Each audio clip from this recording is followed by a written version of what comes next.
পোষ্য মালিক বন্ধুদের স্বাগত।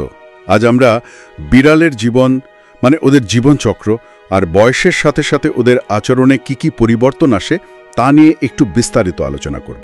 হ্যাঁ, আমাদের কাছে কিছু পশু চিকিৎসা সংক্রান্ত গাইডলাইন, কিছু গবেষণাপত্রও আছে।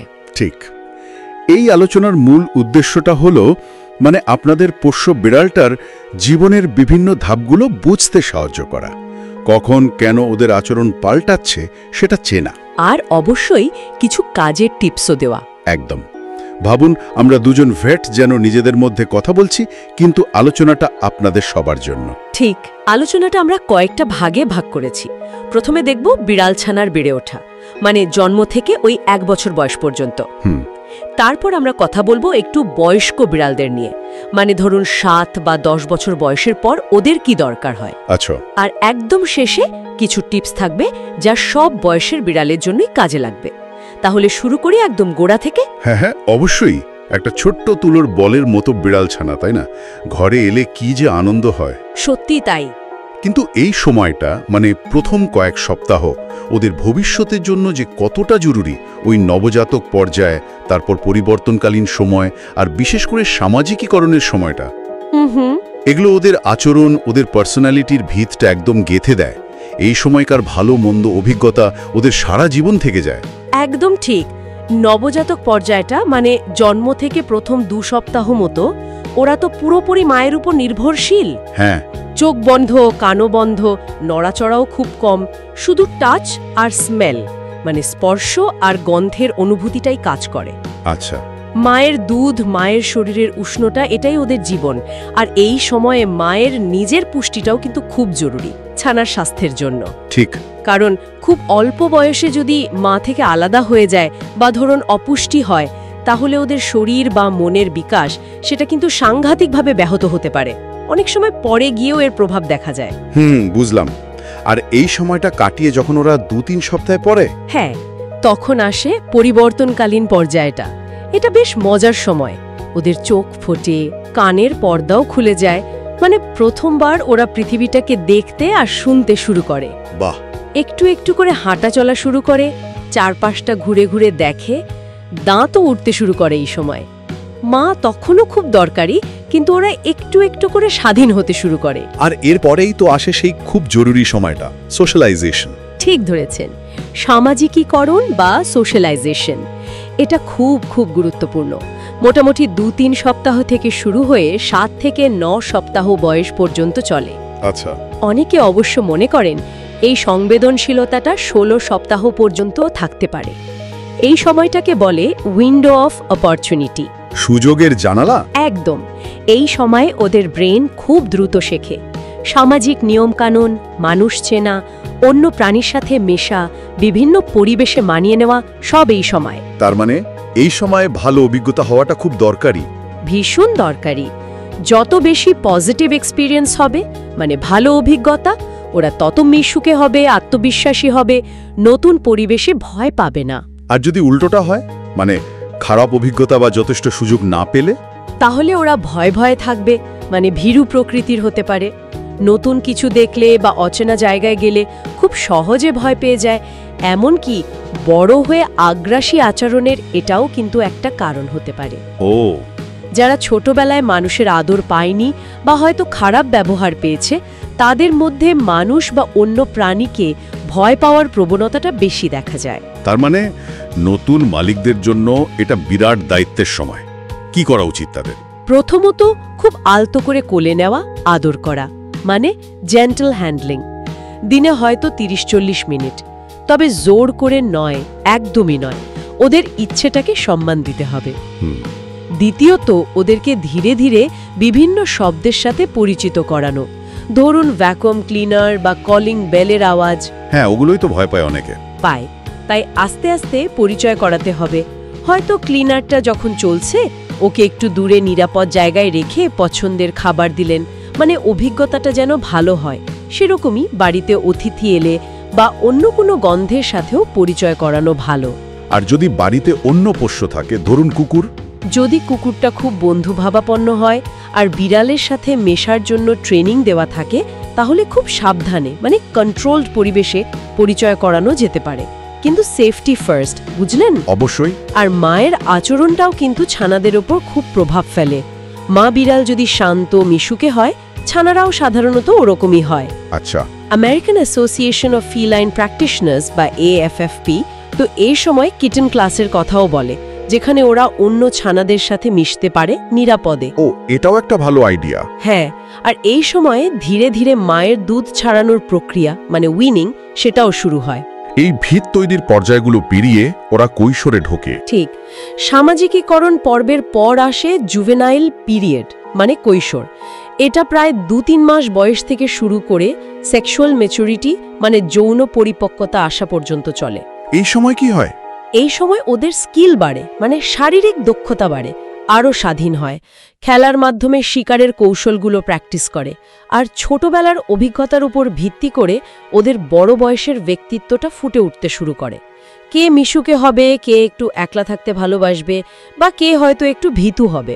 অর্থাৎ ছোটবেলার ওই ভিতটাই ঠিক করে দেয় বড় হয়ে কেমন হবে। দারুণ। আচ্ছা, এবার একটু গিয়ার শিফট করা যাক, মানে বয়স্ক বিড়ালদের কথায় আসি। আজকাল তো ওরা অনেক বেশি দিন বাঁচে। হ্যাঁ, ঠিকই। বেটার কেয়ার, ভালো চিকিৎসার জন্য আয়ু বেড়েছে, তাই বয়স্ক বিড়ালদের সংখ্যাও কিন্তু এখন অনেক বেশি। ওদের যত্ন নিয়ে কথা বলা তো তাই খুব জরুরি হয়ে পড়েছে। বার্ধক্য তো আসলে নিজে কোনো রোগ নয়। না, একদমই না। বার্ধক্য নিজে রোগ নয়, কিন্তু এটা এমন একটা সময় যখন শরীরে নানা রকম বদল আসে আর কিছু কিছু রোগের ঝুঁকি বেড়ে যায়, মানুষের মতোই আর কি। আমরা তো প্রায়ই বিড়ালের বয়সকে মানুষের বয়সের সাথে তুলনা করি। হ্যাঁ, একটা চলতি হিসেব আছে, মানে প্রথম 2 বছরটাকে মানুষের 24 বছর ধরা হয়, তারপর প্রতি 1 বছর মানে মানুষের 4 বছর। ও বাবা। সেই হিসাবে 10 বছরের একটা বিড়াল কিন্তু মানুষের প্রায় 56 বছর বয়সী, আর 15 বছরের হলে 76। তাহলে তো ওদের শরীরে অনেক পরিবর্তন আসে এই সময়। কিরকম? অনেক কিছুই, যেমন ধরুন নখগুলো মোটা হয়ে যায়, সহজে ভাঙে, নিয়মিত ট্রিম না করলে সমস্যা হয়। চামড়া পাতলা হয়ে যায়, ইলাস্টিসিটি কমে যায়। ওজন একটা বড় ব্যাপার, কেউ কেউ মোটা হয়, আবার কারো ওজন কমে যায়, বিশেষ করে মাসেল লস বা পেশি ক্ষয় দেখা দেয়। ইন্দ্রিয়গুলো মানে দেখা, শোনা, হ্যাঁ, ওগুলোর কার্যকারিতাও কমে, দৃষ্টিশক্তি বা শ্রবণ শক্তি দুর্বল হতে পারে, তবে ওরা সাধারণত ধীরে ধীরে মানিয়ে নেয়। কিন্তু একটা জিনিস খুব খেয়াল রাখতে হবে, সেটা হলো হাইপারটেনশন বা ব্লাড প্রেশার। উচ্চ রক্তচাপ বিড়ালদেরও হয়? খুব হয় বয়স্কদের, আর এটা কিন্তু হঠাৎ করে অন্ধত্বের কারণ হতে পারে, তাই এটা মাপা খুব জরুরি। আচ্ছা, আর আচরণের দিক থেকে কি পরিবর্তন আসে তো বয়স্ক বিড়ালরা সাধারণত একটু কম অ্যাক্টিভ হয়, মানে ছোটাছুটি কম করে, দিনের বেশিরভাগ সময়ে ঘুমিয়ে কাটায়। খাওয়ার রুচি বা পরিমাণে বদল আসতে পারে, কেউ কেউ আবার বেশি ডাকাডাকি শুরু করে, বিশেষ করে রাতে। ও কেন? নানা কারণ থাকতে পারে, কনফিউশন, ব্যথা, বা হয়তো মনোযোগ চাইছে, স্ট্রেস নেওয়ার ক্ষমতাও কমে যায়, আবার কেউ কেউ হয়তো আগের চেয়ে বেশি সঙ্গ চায়, মালিকের গা ঘেঁষে থাকতে ভালোবাসে। এইগুলো কি শুধুই বয়সের কারণে? এখানেই আসল কথাটা। এই পরিবর্তনগুলোকে শুধু বয়স হয়েছে তাই হচ্ছে ভেবে উড়িয়ে দিলে চলবে না, একদম না। এর পেছনে কিন্তু কোনো শারীরিক অসুস্থতা থাকতে পারে। যেমন ধরুন বেশি ডাকাডাকি করা বা লিটার বক্সের বাইরে বাথরুম করা, এটা হয়তো ব্যথার জন্য বা কগনিটিভ সমস্যার জন্য হতে পারে। তাই যে কোনো পরিবর্তনেই ভেটের পরামর্শ নেওয়াটা মাস্ট। একদম ঠিক। আর সেই কারণেই তো রেগুলার হেলথ চেকআপ এত জরুরি, তাই না? ঠিক তাই। AAFP গাইডলাইন তো এটাই বলে, 7 বছর বয়সের পর বছরে অন্তত একবার, আর 10-15 বছর বয়সের পর থেকে বছরে 2 বার চেকআপ করানো উচিত। এই ভিজিটগুলো তো শুধু টিকার জন্য নয়। একেবারেই না। এই সময় ওজন দেখা, দাঁত পরীক্ষা করা, পুরো শরীরটা ভালো করে প্যালপেট করা, মানে হাত দিয়ে অনুভব করে দেখা কোনো সমস্যা আছে কিনা, এগুলো রুটিন। এর সাথে কিছু টেস্ট, যেমন ব্লাড টেস্ট, ব্লাড প্রেশার মাপা, এগুলো খুব দরকারি। ধরুন কিডনির সমস্যা বা থাইরয়েডের সমস্যা বয়স্ক বিড়ালদের খুব কমন। হ্যাঁ, শুনেছি। রক্ত পরীক্ষায় কিন্তু এগুলো খুব আর্লি স্টেজে ধরা পড়ে, আর যত আগে ধরা পড়বে তত ভালো ম্যানেজমেন্ট সম্ভব। ওদের কোয়ালিটি অফ লাইফ মানে জীবনযাত্রার মানটা ভালো থাকে। বয়স্ক বিড়ালদের ক্ষেত্রে কোন রোগগুলো বেশি ভাবায়, বিশেষ করে যেগুলোর আচরণে প্রভাব পড়ে? দুটো খুব কমন আর গুরুত্বপূর্ণ সমস্যা হলো অস্টিও আর্থ্রাইটিস মানে ওএ আর কগনিটিভ ডিসফাংশন সিনড্রোম বা সিডিএস। ওএ মানে তো বাতের ব্যথা, তাই না? হ্যাঁ, সহজ কথায় তাই। হাড়ের জয়েন্টে ব্যথা, আর্থ্রাইটিস। এটা বয়স্ক বিড়ালদের মধ্যে যে কি পরিমাণ কমন আপনি ভাবতেও পারবেন না। একটা স্টাডিতে দেখা গেছে 12 বছরের বেশি বয়সী প্রায় 90% বিড়ালের এক্সরেতে এর লক্ষণ থাকে। 90%? কিন্তু আমরা তো অত বুঝতে পারি না। কারণ বিড়ালরা ব্যথা লুকোতে ওস্তাদ, তাই মালিকরা সহজে ধরতেই পারেন না। তাহলে বোঝার উপায় কি? লক্ষণগুলো কেমন? লক্ষণগুলো খুব সাটল মানে সূক্ষ্ম হতে পারে। যেমন আগে যেখানে লাফিয়ে উঠত, ধরুন জানলায় বা খাটে, সেখানে যেতে ইতস্তত করছে বা উঠছেই না। আচ্ছা। সিঁড়ি ভাঙতে কষ্ট হচ্ছে, নিজেকে পরিষ্কার করার অভ্যাস মানে গ্রুমিং সেটা বদলে গেছে, হয়তো পিঠের দিকটা ঠিকমতো পরিষ্কার করছে না। লিটার বক্স ব্যবহার করতে চাইছে না বা বাইরে করে ফেলছে, কারণ হয়তো বক্সে ঢুকতে বা বসতে কষ্ট হচ্ছে। একটু খুঁড়িয়ে হাঁটা বা ঘুম থেকে ওঠার পর শরীরটা স্টিফ থাকা মানে আড়ষ্ট থাকা, এই রকম কিছু দেখলে অবশ্যই ভ্যাটের সাথে কথা বলা উচিত। এর ম্যানেজমেন্ট কিভাবে করা হয়? ব্যথা কমানোর কিছু আছে? হ্যাঁ, অবশ্যই। ভ্যাট ব্যথা কমানোর ওষুধ দিতে পারেন। কিছু সাপ্লিমেন্ট যেমন ওমেগা 3 ফ্যাটি অ্যাসিড বা গ্লুকোসামিন কাজে দিতে পারে। ওজন বেশি থাকলে সেটা কমানোটা খুব খুব জরুরি। আর বাড়িতে কিছু করা যায়?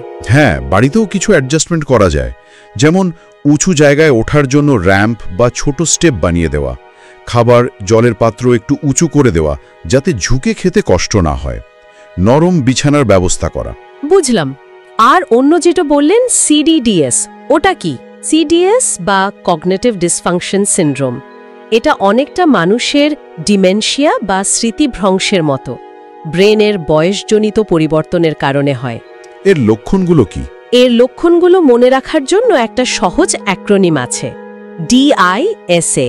ডিআইএসএ? হ্যাঁ, ডি মানে ডিসওরিয়েন্টেশন বা দিকভ্রান্তি, মানে চেনা জায়গাতেও কেমন গুলিয়ে ফেলা, উদ্দেশ্যহীনভাবে ঘুরে বেড়ানো।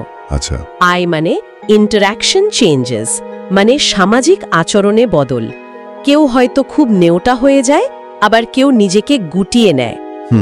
এস মানে স্লিপ ওয়েক সাইকেল চেঞ্জেস, মানে ঘুমের সময় বদলে যাওয়া। দিনে ঘুমোচ্ছে, রাতে জেগে থাকছে, রাতে হয়তো ডাকাডাকি করছে। এটা তো খুব সমস্যার। হ্যাঁ। এইচ মানে হাউস সয়েলিং, মানে লিটার বক্স থাকা সত্ত্বেও ঘরের ভেতরে বাথরুম করে ফেলা। আচ্ছা। আর এ মানে অ্যাক্টিভিটি লেভেল চেঞ্জেস এবং অ্যাংজাইটি, মানে অ্যাক্টিভিটি লেভেল বদলে যাওয়া, হয়তো কমে যাওয়া বা বেড়ে যাওয়া, আর উদ্বেগ বা অস্থিরতা বেড়ে যাওয়া। এটা তো খুব কষ্টকর পরিস্থিতি, বিড়াল আর মালিক দুজনের জন্যই। এর কি কোনো চিকিৎসা আছে? সত্যি বলতে সিডিএস পুরোপুরি সারিয়ে তোলার মতো চিকিৎসা এখনো নেই, তবে কিছু সাপ্লিমেন্ট, ডায়েটে পরিবর্তন আর পরিবেশটাকে ওর জন্য সহজ রাখা, মানে জিনিসপত্র বেশি না সরানো, এগুলো সাহায্য করতে পারে। একটু মেন্টাল স্টিমুলেশন যেমন হালকা খেলা বা পাজল ফিডার দেওয়া যেতে পারে। এক্ষেত্রেও ভ্যাটের পরামর্শ খুব জরুরি। আর সবচেয়ে বড় কথা হলো ধৈর্য আর এমপ্যাথি, মানে ওর অবস্থাটা বোঝা। ও তো ইচ্ছে করে করছে না। ঠিক। এই দুটো ছাড়া আর কি কি কমন সমস্যা হয় বয়স্কদের? আরও কিছু আছে, যেমন হাইপারথাইরয়েডিজম, মানে থাইরয়েড গ্ল্যান্ড বেশি কাজ করা। এতে খিদে খুব বেড়ে যায় কিন্তু ওজন কমতে থাকে। হ্যাঁ, অস্থিরতা বাড়ে, হার্ট রেট বাড়ে। এটা ব্লাড টেস্টে ধরা পড়ে আর ওষুধ দিয়ে কন্ট্রোল করা যায়। আচ্ছা। আরেকটা হলো হাইপারটেনশন বা উচ্চ রক্তচাপ, যেটা আগেই বললাম। এটা কিডনি, চোখ, হার্ট, ব্রেন সবকিছুর ক্ষতি করতে পারে। এটাকে সাইলেন্ট কিলার বলে, কারণ বাইরে থেকে বোঝা যায় না। তাই নিয়মিত ব্লাড প্রেশার মাপাটা জরুরি। একদম। এই সমস্যাগুলো বয়স্ক বিড়ালদের বেশ হয়, আর সময় মতো ধরা পড়লে ম্যানেজ করা সম্ভব। ওদের জীবনটা অনেক আরামের হয়। বোঝা গেল। তাহলে জন্ম থেকে বার্ধক্য পর্যন্ত জীবনের প্রত্যেকটা ধাপেই ওদের জন্য বিশেষ কেয়ার দরকার। এই যে আমরা বিভিন্ন পর্যায়ে বিভিন্ন সমস্যা নিয়ে কথা বললাম, এই বোঝাটা আমাদের আরও ভালো করে যত্ন নিতে সাহায্য করবে। আচ্ছা, এমন কিছু কি আছে যা সব বয়সের বিড়ালের জন্যই জরুরি? হ্যাঁ, নিশ্চয়ই আছে। কিছু বেসিক নিড বা মৌলিক চাহিদা সব বিড়ালেরই থাকে। হয়তো বয়সের সাথে সাথে সেগুলোর পুরো ধরনে একটু বদল আনতে হয়। যেমন ধরুন একটা সেফ স্পেস বা নিরাপদ আশ্রয়। হ্যাঁ, ওরা তো লুকোতে ভালোবাসে। বিশেষ করে একটু উঁচু নিরিবিলি জায়গা ওদের খুব পছন্দ, যেখান থেকে চারপাশটা দেখতে পাবে, আবার নিশ্চিন্তে রেস্টও নিতে পারবে। বাড়ির ভেতরে এরকম কয়েকটা সেফ জোন থাকা ভালো। আর আছড়ানো, এটা নিয়েও তো লোকে খুব চিন্তায় থাকে, ফার্নিচার নষ্ট হয়। আচরানোটা ওদের ন্যাচারাল বিহেভিয়ার, মানে স্বাভাবিক আচরণ। এটাকে বন্ধ করার চেষ্টা করা ঠিক নয়। ওরা নখ ভালো রাখে, নিজেদের এলাকা মার্ক করে, মানে পায়ে গন্ধগ্রন্থি থাকে তো সেটা লাগে, আর স্ট্রেচ করে। তাহলে উপায় হলো বকাঝকা না করে ওদের জন্য ভালো স্ক্র্যাচিং পোস্ট বা ম্যাটের ব্যবস্থা করা।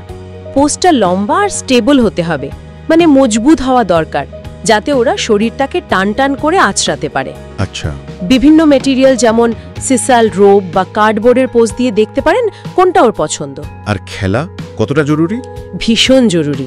খেলা শুধু ফিজিক্যাল এক্সারসাইজ নয়, মেন্টাল স্টিমুলেশনও দেয়। ওদের যে শিকার করার একটা স্বাভাবিক প্রবৃত্তি থাকে, মানে প্রেডেটরি সিকোয়েন্স, খেলা সেটার পূরণ করে। রোজ নিয়ম করে একটু ইন্টারঅ্যাক্টিভ খেলনা, মানে ধরুন ফেদার ওয়ান্ড বা লেজার পয়েন্টার, তবে পয়েন্টারটা যেন শেষে কোনো বস্তুর ওপর গিয়ে শেষ হয়, এগুলো দিয়ে খেলানো উচিত। এতে মালিকের সাথে বন্ডিংটাও বাড়ে। ঠিক। আর অবশ্যই খেয়াল রাখতে হবে খেলনাটা যেন নিরাপদ হয়, মানে গিলে ফেলতে না পারে বা ব্যথা না পায়। একদম। এছাড়াও লেটার বক্স, সেটার পরিচ্ছন্নতা আর ম্যানেজমেন্ট তো ভীষণ গুরুত্বপূর্ণ। বিড়ালরা খুব পরিষ্কার প্রাণী, বুঝলেন? হ্যাঁ, তা জানি। নোংরা বক্স ওরা ব্যবহার করতে চায় না, তাই রোজ অন্তত একবার স্কুপ করা, মানে পরিষ্কার করা, আর সপ্তাহে একবার অন্তত সাবান জল দিয়ে ধুয়ে ফেলা দরকার। আর যদি একাধিক বিড়াল থাকে? নিয়মটা হলো যতগুলো বিড়াল তার থেকে একটা বেশি লেটার বক্স রাখা, মানে 2টো বিড়াল থাকলে 3টে বক্স। আর বক্সগুলো একটু নিরিবিলি জায়গায়, সহজে যেতে পারে এমন জায়গায় রাখতে হবে। খাবারের জায়গার খুব কাছে না রাখাই ভালো। আচ্ছা। আর জল? পরিষ্কার টাটকা জল সবসময় অ্যাভেলেবল রাখতে হবে। অনেকে মনে করেন জলের বাটিটা খাবারের বাটি থেকে একটু দূরে রাখলে ওরা নাকি বেশি জল খায়। ও, এটা তো নতুন শুনলাম। আচ্ছা, বাড়িতে যদি একের বেশি বিড়াল থাকে তখন আর কি কি খেয়াল রাখা উচিত? ধরুন নতুন একটা বিড়াল আনছি। মাল্টি ক্যাট হাউসহোল্ড, মানে যেখানে একাধিক বিড়াল, সেখানে রিসোর্স বা সম্পদের উপর অধিকার নিয়ে ওদের মধ্যে একটা সূক্ষ্ম লড়াই চলতেই পারে। ওরা অনেকটা সব আমার নীতিতে চলে। ঠিক। তাই খাবার, জল, লিটার বক্স, ঘুমানোর জায়গা, খেলার জায়গা, স্ক্র্যাচিং পোস্ট, এই সব কিছু যথেষ্ট সংখ্যায় আর বাড়ির বিভিন্ন জায়গায় ছড়িয়ে রাখা ভালো, যাতে কম্পিটিশনটা কম হয়। বুঝলাম। আর নতুন বিড়াল আনার সময় খুব ধীরে সুস্থে পরিচয় করাতে হবে, মানে স্লো ইন্ট্রোডাকশন। হঠাৎ করে একসাথে ছেড়ে দিলে কিন্তু মারামারি বা দীর্ঘস্থায়ী শত্রুতা তৈরি হয়ে যেতে পারে। এই ইন্ট্রোডাকশনটা কতদিন লাগতে পারে? এটা কয়েক দিন থেকে কয়েক সপ্তাহও লাগতে পারে। ধৈর্য ধরতে হবে। তাহলে পুরো আলোচনাটা যদি একটু গুছিয়ে নেই, বিড়াল ছানার প্রথম কয়েকটা সপ্তাহ, বিশেষ করে ওই সামাজিকীকরণের সময়টা, ওদের ভবিষ্যতের জন্য একেবারে ভিত গড়ে দেয়। একদম। বার্ধক্য মানেই সব শেষ নয়। রেগুলার ভেট ভিজিট, সঠিক যত্ন আর মালিকের একটু মনোযোগ বয়স্ক বিড়ালকেও ভালো রাখতে পারে। তবে পরিবর্তনের লক্ষণগুলো চিনে তাড়াতাড়ি ব্যবস্থা নেওয়াটা জরুরি। ঠিক। আর সব বয়সেই ওদের কিছু মৌলিক চাহিদা থাকে, নিরাপত্তা, খেলা, আচরানোর সুযোগ, এগুলো পূরণ করলে অনেক সমস্যা আগে থেকেই আটকানো যায়। ঠিক বলেছেন। আসলে ভেট আর মালিক এই দুজনের মধ্যে একটা ভালো পার্টনারশিপ বা বোঝাপড়া থাকলে বিড়ালের ভালো থাকাটা নিশ্চিত করা অনেক সহজ হয়। আমরা ওদের যত চিনব, ওদের চাহিদা বুঝব, তত ভালো ওদের কেয়ার করতে পারবো, আর ওদের সাথে আমাদের সম্পর্কটা তত ভালো হবে। তার মানে বোঝাপড়াটা শুধু ওদের ভালোর জন্য নয়, আমাদের সম্পর্কের জন্যও জরুরি। একদম। আর সব শেষে পোষ্য মালিকদের জন্য একটা ছোট্ট ভাবনা রেখে যাই, শুধু ওদের বেসিক নিডসগুলো, মানে খাওয়া, থাকা, চিকিৎসা, এগুলো মেটানোই কি যথেষ্ট? নাকি আমরা আরেকটু এগিয়ে ভাবতে পারি কিভাবে আমরা ওদের জীবনের প্রত্যেকটা ধাপে, মানে ওদের নিজস্ব স্বভাব, ওদের অতীত, ওদের পছন্দ অপছন্দ, এগুলোকে মাথায় রেখে ওদের জীবনটাকে আরো একটু সমৃদ্ধ বা এনরিচড করতে পারি? বাহ, এটা তো দারুণ একটা প্রশ্ন। নিজেদের বিড়ালটাকে ভালো করে দেখুন, ওকে বোঝার চেষ্টা করুন, ওর থেকে শিখুন। প্রত্যেকটা বিড়ালই কিন্তু আলাদা, ওদের জানার জগৎটা সত্যি অফুরন্ত।